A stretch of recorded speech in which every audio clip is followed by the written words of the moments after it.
tal? Yo soy el doctor Omar Enrique Cisneros, soy el jefe del servicio de pediatría de aquí del Hospital General de Occidente y voy a estar hablando sobre la infección por el virus de la inmunodeficiencia humana y la lactancia materna.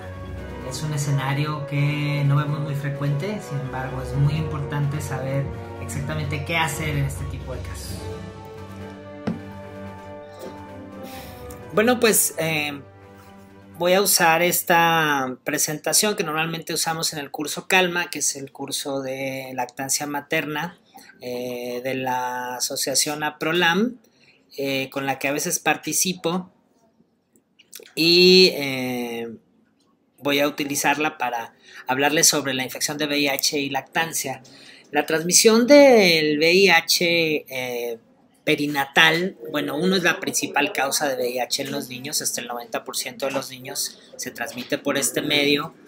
casi 1 millón de niños se infectan al año por transmisión vertical, lo cual es una meta en la reducción, es decir, tenemos que tamizar a las mamás, detectarlas y tratarlas, porque además el tratamiento es gratuito y está disponible, y pues el no hacerlo querrá decir que no estamos realizando un adecuado control prenatal y poniendo en riesgo pues a ese binomio, ¿no? No solamente se puede transmitir a través de la placenta o durante el trabajo de parto, sino que también la lactancia materna puede representar de un 10 a 15% de riesgo. Y generalmente esto sucede cuando las mamás no son tamizadas o no se enteran que tienen VIH y amamantan sin saberlo, pues pueden aumentar 10 a 15% más del riesgo para transmisión de VIH. Aquí vemos que en la mayoría de las pláticas que se dan de lactancia materna se habla mucho de beneficios o efectos favorables de la lactancia, pero la verdad es que a mí me gusta hablar sobre todo desde el punto de vista de los riesgos, es decir, si la lactancia materna no se da, pues aumentan los riesgos para sobre todo infecciones del tejido respiratorio o intestinal y para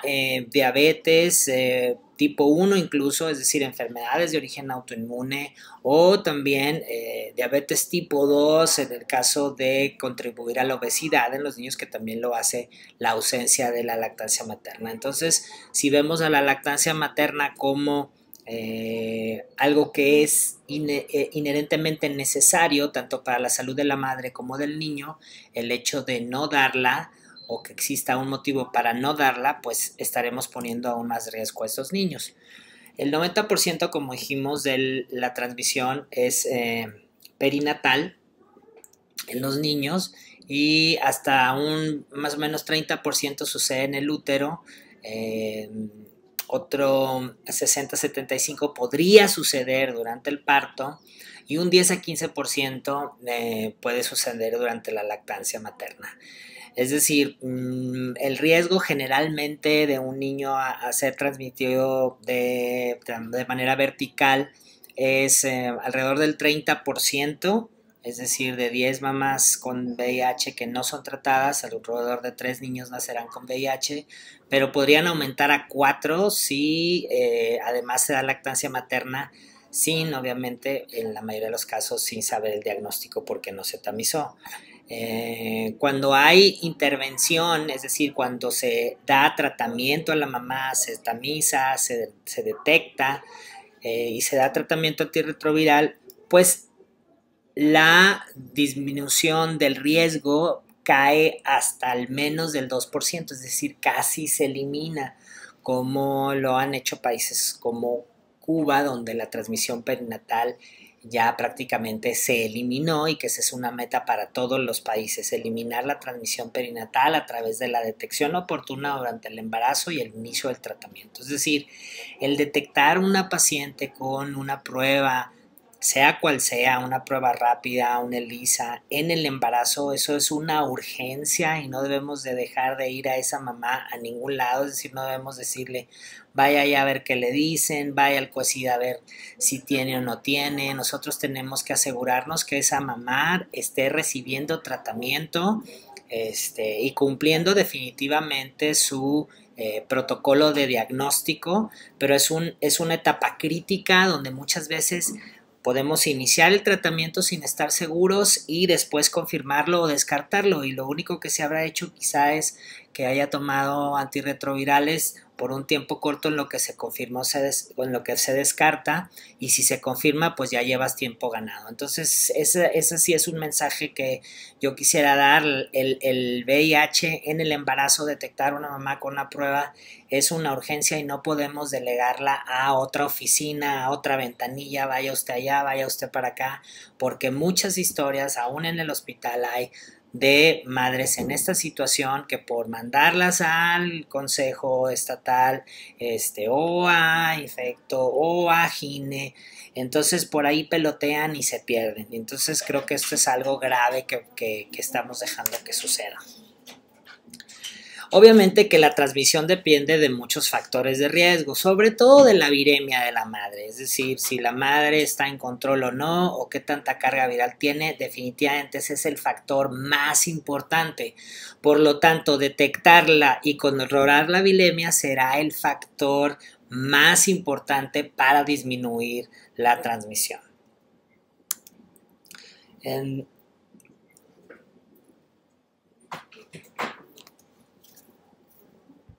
Hay estrategias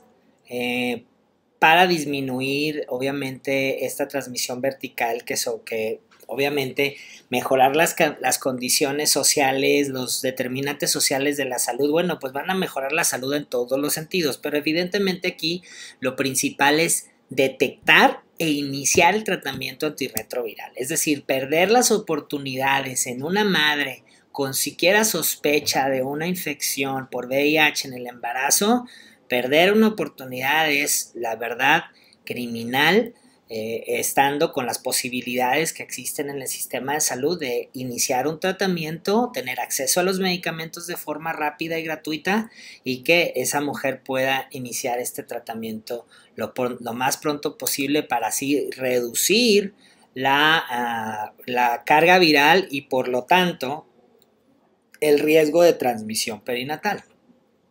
Evidentemente los casos, la meta de detección,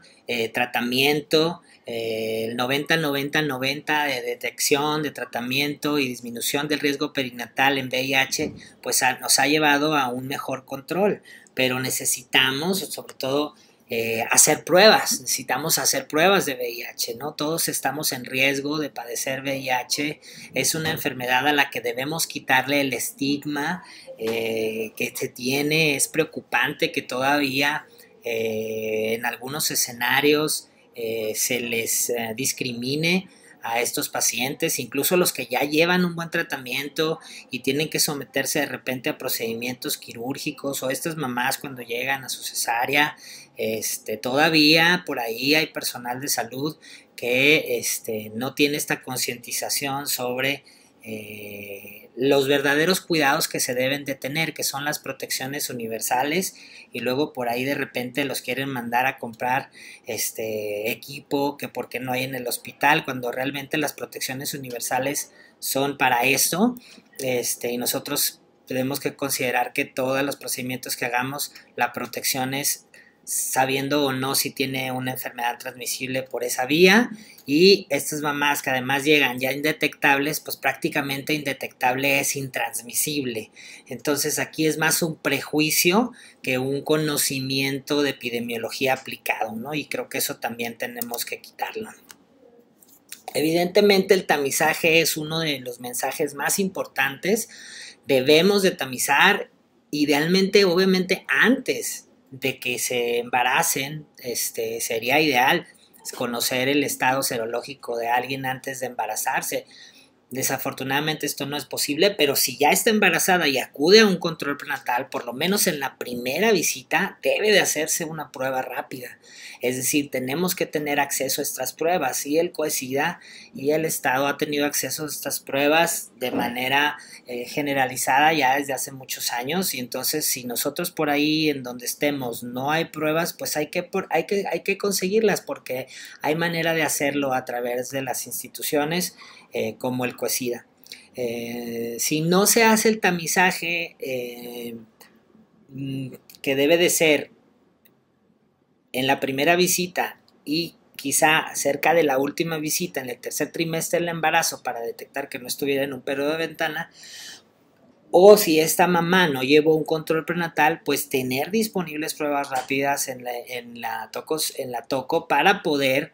detectarlas incluso durante el trabajo de parto, y entonces ahí usar otro tipo de profilaxis que, si bien no va a reducir al igual que si la hubiéramos detectado de forma temprana, sí podríamos disminuir en algo el riesgo de transmisión perinatal y sobre todo evitar la lactancia materna para no sumarle ese 10 a 15% de transmisión. Y bueno, la detección de estos niños ya cuando la mamá está comprobado el diagnóstico, o es una mamá que ya se conoce con diagnóstico y decidió embarazarse, que además esto también es importante, las mamás con VIH tienen todo el derecho de embarazarse, si es un derecho que tienen de reproductivo que nadie les puede quitar, y que lo hacen en conciencia perfecto, y sobre todo aquellas que llevan un muy buen tratamiento en donde el riesgo es mínimo, menor al 2%. Estos niños se les da seguimiento mediante por lo menos 3 pruebas durante el primer año, que son a través de carga viral, para el seguimiento y descarte de la infección. Y algunos que tenemos duda cuando la mamá solamente tiene una prueba rápida, pues entonces también tenemos que seguir el protocolo de diagnóstico mediante una prueba que pueda ser más sensible para la detección. En caso de los niños no se pueden usar anticuerpos antes de los 18 meses, por lo que usamos carga viral PCR para poder detectar si existe o no presencia del virus. Pero siempre lo primero que hacemos es estudiar a la mamá, a menos de que la condición del niño sea grave y que el diagnóstico sea urgente para iniciar el tratamiento antirretroviral. Obviamente existen la correlación entre los niveles de la carga viral con la transmisión, y la terapia antirretroviral altamente efectiva puede reducir la transmisión hasta en un 2%, como dijimos.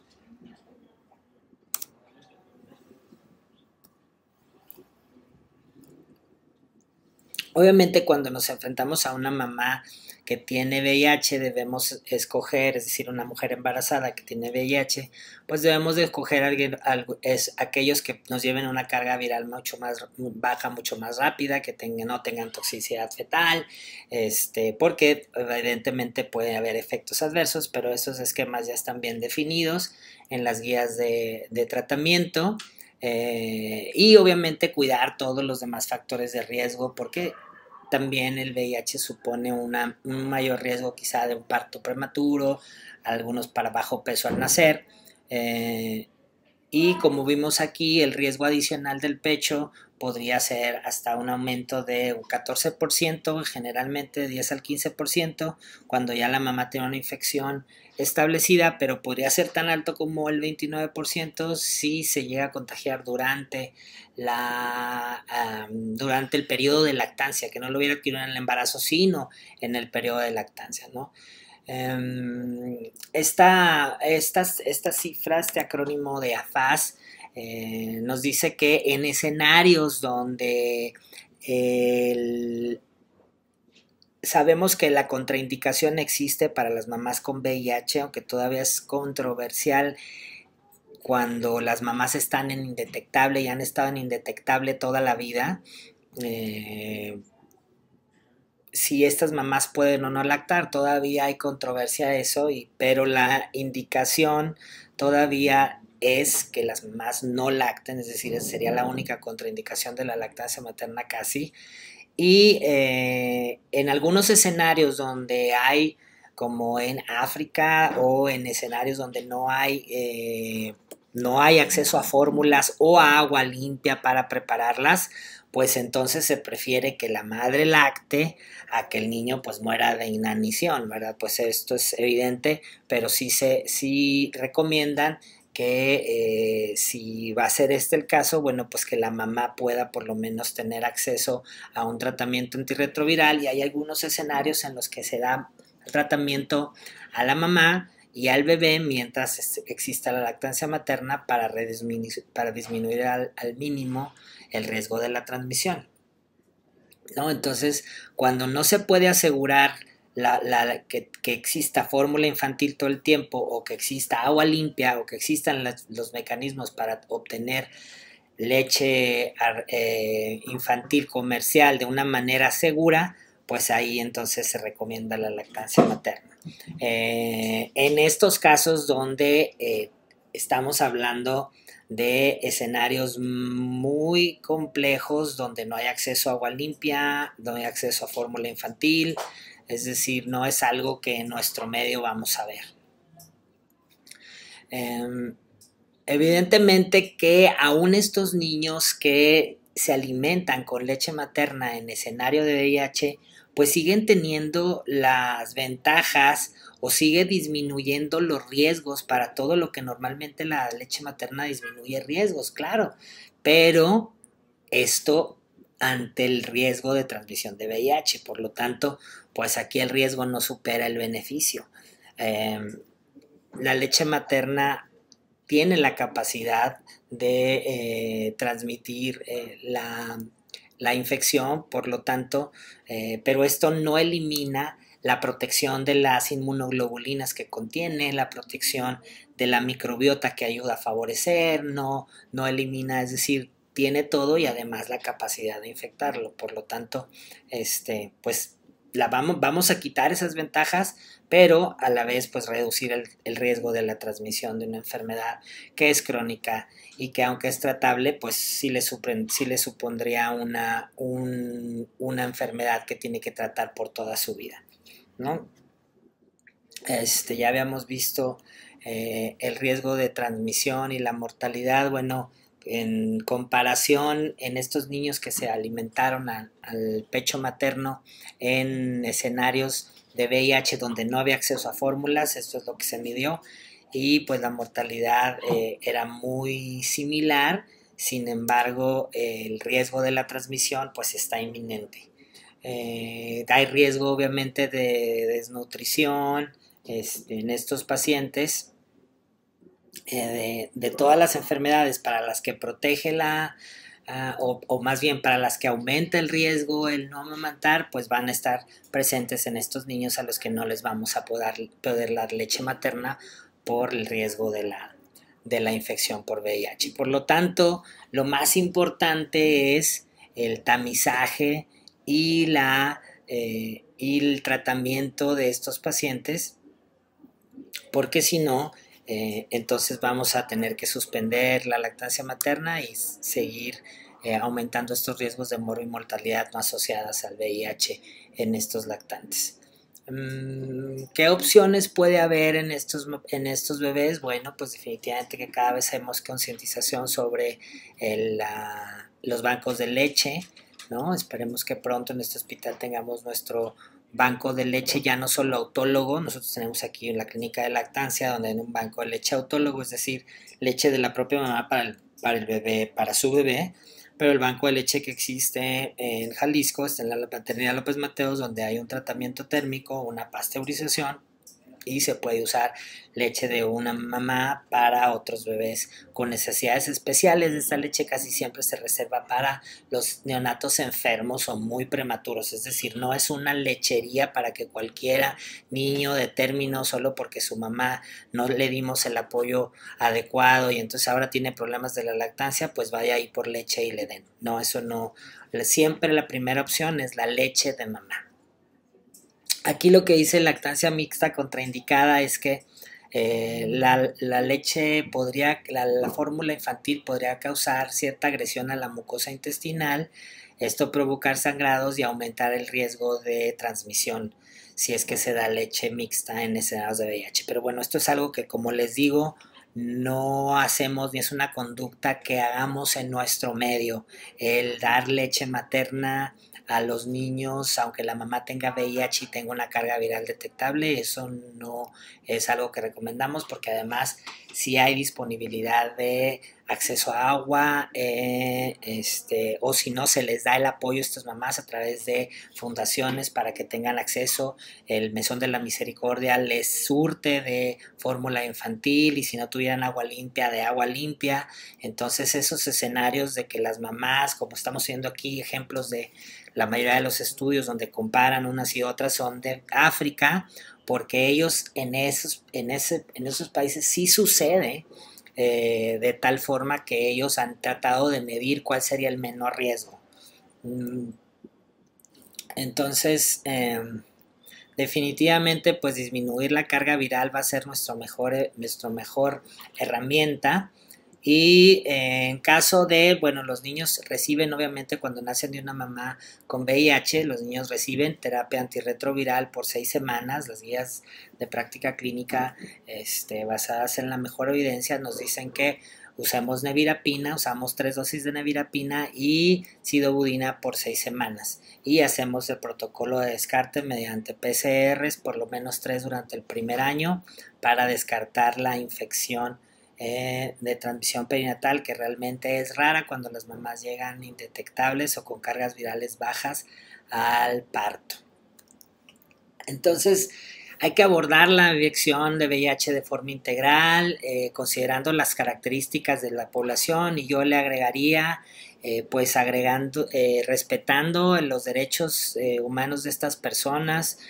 sin prejuicios y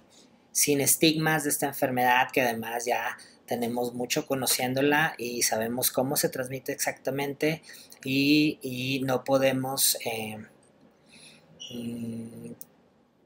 discriminar a estas personas ni tratarlas de un modo distinto. Sería algo que iría en contra de nuestra profesión y nuestro profesionalismo. Hay que dar lactancia materna con pecho cuando no hay agua ni fórmula. Básicamente eso, lo vuelvo a repetir, eso no sucede en nuestro medio, porque además hay forma de conseguirlo mediante asociaciones que se dedican específicamente al apoyo de estos pacientes. Todos los niños deben de recibir, dice aquí, con infección documentada deberían recibir leche materna hasta los 2 años en esos escenarios, ¿sí? No en el escenario que nosotros normalmente tenemos aquí. Pero el punto más importante es aumentar el diagnóstico temprano de los pacientes. ¿Por qué? Porque si nosotros no estamos tamizando y no estamos detectando a las pacientes con VIH, entonces estamos condenando a una posible transmisión perinatal, lo cual supone no solo un diagnóstico, sino 2 diagnósticos de VIH que pues ahora tenemos que tratar, pero podríamos haber prevenido uno y tratado exitosamente el otro, o si lo hubiéramos tratado exitosamente el otro, no existiría este nuevo. Entonces, en conclusión, el VIH y la lactancia materna en nuestro medio todavía es una contraindicación, a pesar de que la mamá esté completamente indetectable, sí, todavía lo es. Eso es lo controversial aún en nuestro medio. ¿Por qué? Porque hay mamás ya muy empoderadas que han estado indetectables toda su vida, que ellas quieren lactar y saben que indetectable es intransmisible, y muchas veces ellas, aún en contra de las recomendaciones, lo hacen, y también estarían en su derecho desde el punto de vista de que el riesgo es mínimo. Muy bien, entonces quizá ellas, ante un buen control y un acceso sin suspensión de sus medicamentos, y que han estado indetectables por décadas, muchas de ellas, pues esos escenarios serían contados para asegurar los beneficios o disminuir los riesgos de no amamantar, ¿no? Pero son casos contados. Ojalá que cada vez podamos contar con más mamás así, con cargas virales indetectables, y que puedan seguir esas conductas, pero sobre todo que nosotros como personal médico estemos conscientes que esos escenarios, sobre todo, es mejor prevenirlos mediante el tamizaje de VIH en el embarazo, y bueno, fuera del embarazo también, para cualquier persona en edad fértil y además con actividad sexual. Es importante que se tamice, porque, como saben, 1/3 de las personas que viven con VIH no saben que tienen VIH. Entonces, el tamizaje, yo los animo a tomar pruebas, a tomarse pruebas, y no tener miedo, porque hay una frase muy, muy buena que dice que si te escondes del VIH te va a alcanzar el SIDA, es decir, un diagnóstico tardío. Esto sería todo y muchas gracias.